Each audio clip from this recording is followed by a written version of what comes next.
एक बार की बात है, एक वकील साहब थे। उनकी वकालत बहुत चलती थी, चारों ओर उनकी बहुत प्रसिद्धि थी। एक बार वे एक हत्या का मुकदमा लड़ रहे थे और वो एक बेकसूर इंसान पर लगाया गया था।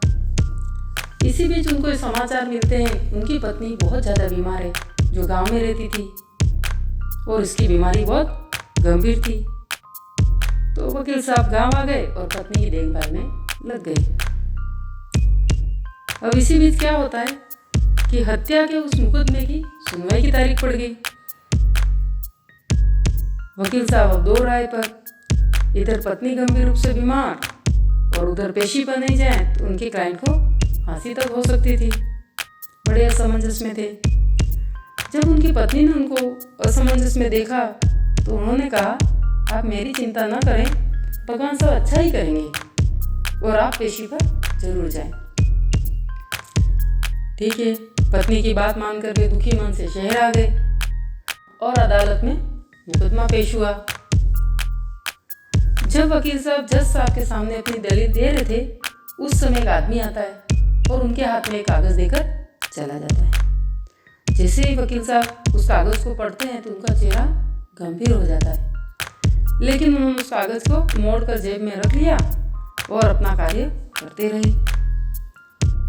जब मुकदमे की कार्यवाही समाप्त हुई तो उनके प्रभावशाली तर्कों और दलीलों से उनके क्लाइंट की जीत हुई। अदालत से निकलते समय उनके एक साथी वकील ने उनसे पूछा कि वो जो आदमी आपको कागज दे गया था उसमें क्या लिखा था। तब उन्होंने बताया कि वो मेरी पत्नी की मृत्यु का तार था। साथी वकील ने आश्चर्य से कहा, इतनी बड़ी घटना और आप बहस करते रहे। इस पर उन्होंने उत्तर दिया, उस समय मैं अपना कर्तव्य पूरा कर रहा था। मेरे क्लाइंट का जीवन मेरी बहस पर निर्भर था। अगर मैं उस समय थोड़ी सी भी अधीरता दिखाता, मेरे क्लाइंट को फांसी तक हो सकती थी। ये कैसा न्याय होता जिसमें मैं अपने ही क्लाइंट के साथ अन्याय कर बैठता।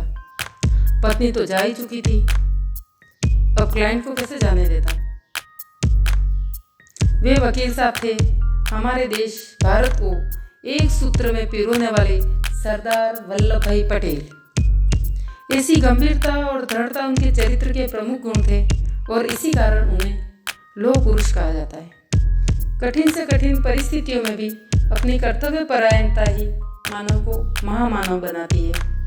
ऐसी ही एक मिसाल हमने सरदार पटेल जी के जीवन के इस प्रसंग में हमको देखने को मिली।